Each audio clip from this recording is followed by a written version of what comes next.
What up guys, it's your boy Saiyan here, and today marks my first movie review, and I'm proud to say that I'm reviewing the movie SweetHeart. Let's get started.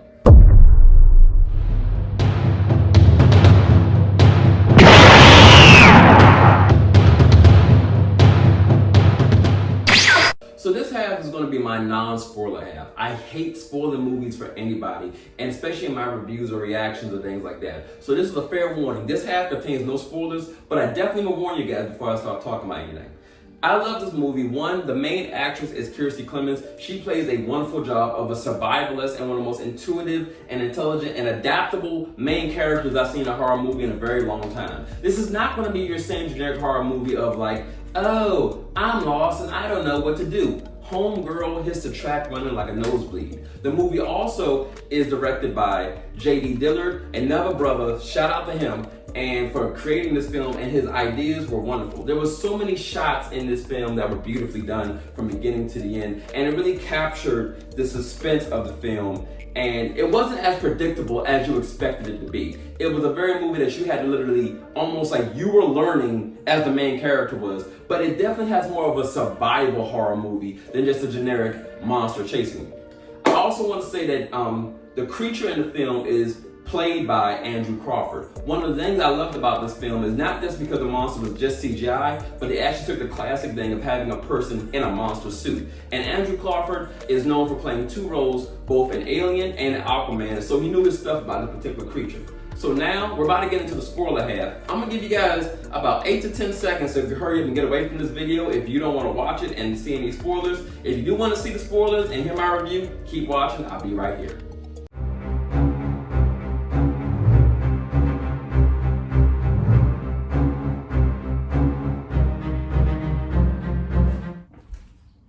Okay, last chance for spoiler warnings. All right, here we go. So, I want to start things off talking about the main character, my girl Jen. Jen is absolutely phenomenal. The actress did a wonderful job playing this role, but Jen is such a survivalist. She thinks on her feet, and she's adaptive. Every day she's adapting to the situation. There's so many times where she proves it. And one of my favorite scenes actually in the film is after day 2 of being on the island, and she had to bury one of her friends that had passed away, she realizes that her friend's body was dug up and ate on by something. Instead of going into a sheer panic, she actually takes a stick and turns it into a spear and prepares for whatever's coming her way. That night is actually one of my most favorite scenes, is the first time we actually see the monster.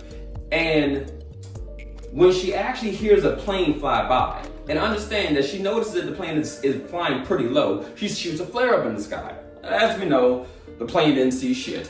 But guess what did? The monster. Instead of trying to figure out and assess, is that a human? What is that? I don't know what that is. All I know is it just popped out the ocean. Jen hauls ass into the jungle, covers her mouth to not only calm herself down, but to shallow her breathing and hide from the monster. And every day after that, she's adapting to try to how to deal with this thing. The next day, she tries to hide in a log, pretty much a hollowed out tree that the creature can't lift, but also can't break through. But it's not gonna last 2 nights in a row. The next day after that, she builds a hammock. And that's when we really see the creature. But the hammock fails because the creature is actually smart enough to knock the hammock loose. Even though it was set like it had to be at least 12 feet in the air, maybe even higher. This shit was pretty high up there. And she also starts learning more about the creature, how the creature is more opportunistic than just full-fledged predator. As in one day, she actually kills a shark and leaves it out for the creature to eat instead of it eating her, and the creature takes it. This was actually something she came up with when she realized that there was a dead shark that was half eaten washed up on shore.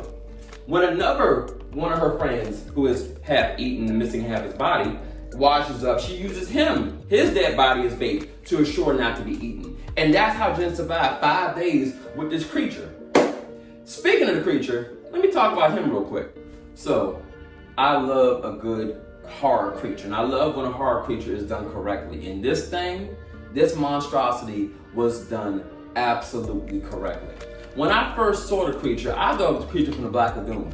I instantly took it back to classic horror films. I was like, wow, this creature is like a creature from the Black Lagoon. I was horribly wrong when it got closer and I realized it's a goddamn street shark. It is a goddamn mutated street shark. Look at this thing. Look at it. But it is an apex predator to this environment, and it was done wonderfully. it's smart enough not to go too deep in the ocean where it would have to compete against tiger sharks, great whites, orcas, and any other dominant predator that was bigger than it. But it stayed close to the reef to eat on smaller sharks than anything else that washed up shore, or anyone else who washed up shore. He also made its home within a black hole in the middle of the ocean. Now, it's not necessarily a black hole, but because of the current, only it and maybe other sharks can actually swim in and out of it. Humans get sucked into it, it's dead, it's done. But the creature also hunts smarter and not harder, if that makes any sense. A better choice of words would be it fights smarter instead of fighting harder. One good example of this is when Jin is first on the island, instead of going to kill Jin, it goes and eats Brad's dead body. And then we see it come eat the shark that Jin left for it, and then it also ate Zach's dead body. Instead of just saying, all right, screw it, I can go kill this girl, why am I gonna make myself work when I got food right here? But this creature seems to have a horribly fast metabolism. It has black blood too, but it has a horribly fast metabolism, as in it's ate a shark, a person, a half a person, and as I'm about to reveal, 2 more individuals within a 24-hour time frame, and it's still hungry. I actually thought it was a female, and maybe it was laying eggs, or it had others out there. But apparently it's only just one, and it's just so damn hungry. It has a ravenous appetite. But that also spelled its downfall. But back to the story.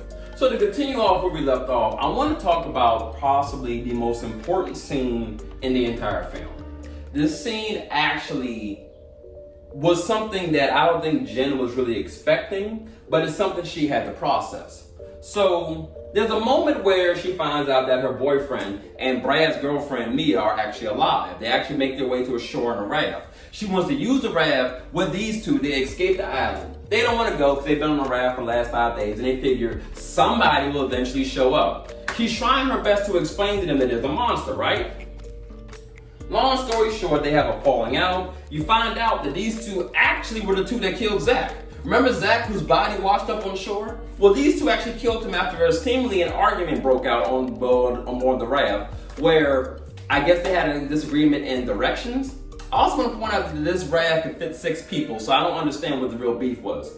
Either way, when our girl Jen explains everything that's going on, she mentions that Brad and Zach are already dead. When she mentioned Zach, these two didn't care because they already killed him. When they mentioned Brad, they immediately, no hesitation, accused Jen of killing Brad.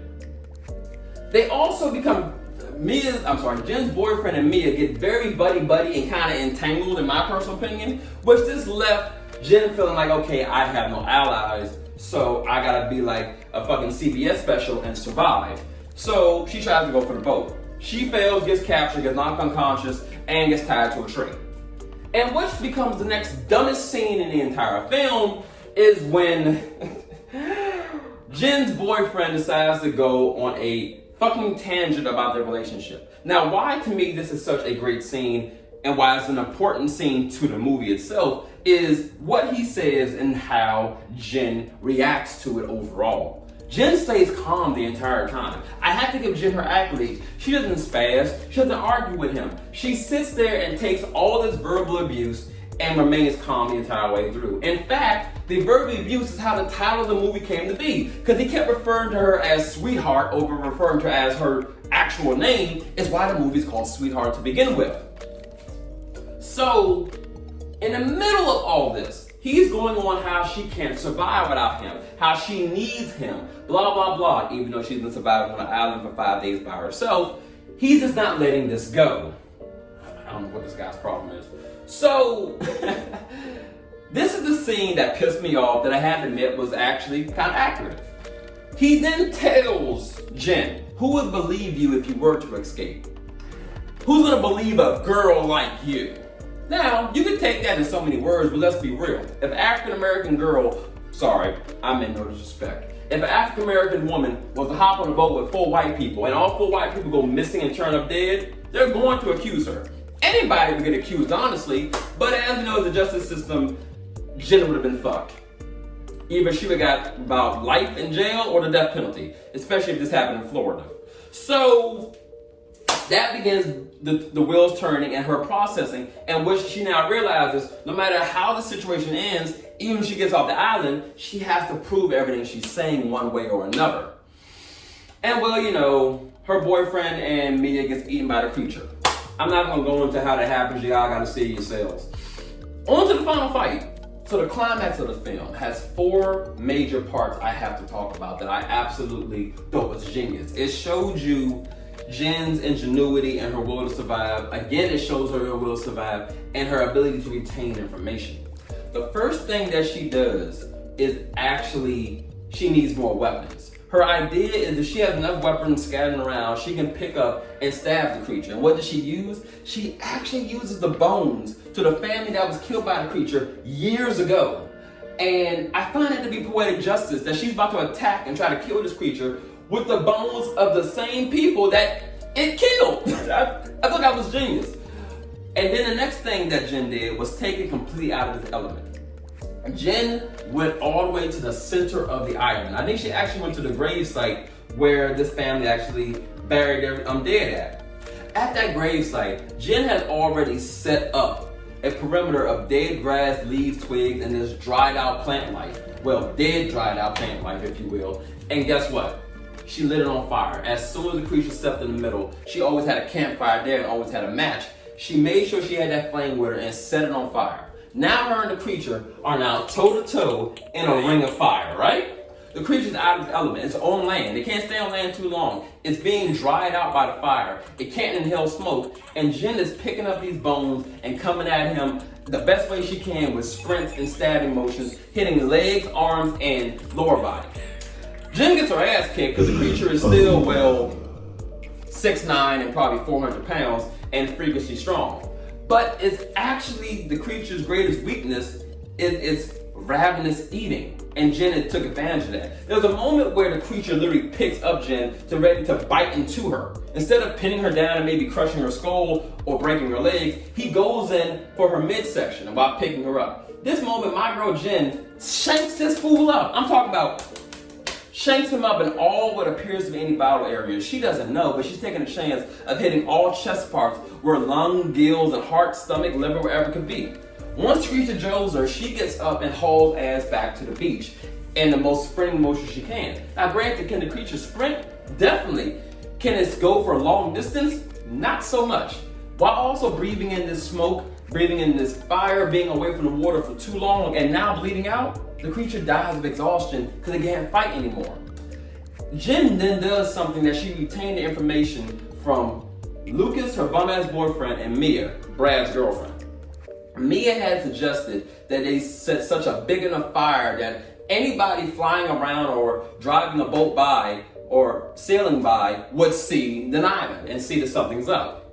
Lucas had always told her already, nobody's gonna believe you even if you escape. So what does she do? She cuts off the head of the creature, brings it with her. And now the island, she's letting the fire burn. She's letting half the island is set on fire, set in a glorious fashion and one of the best shots at the end of the film.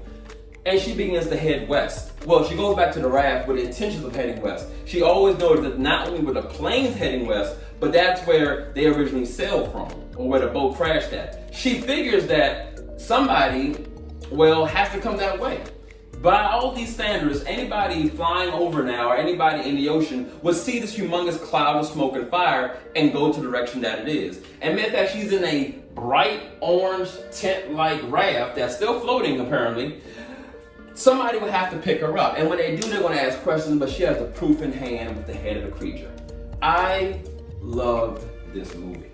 I enjoyed it a lot. I was happy to see it had a strong black woman as the lead role. I'm happy to see that a brother was the one directing it. And even the supporting cast did their roles perfectly. And I want to shout out Andrew Kaufman again for doing a wonderful job of starring and playing this creature. This is my first movie review. There'll be more to come. I probably am going to focus my movie reviews on monster films and any other films I honestly find interesting that I don't think get enough light.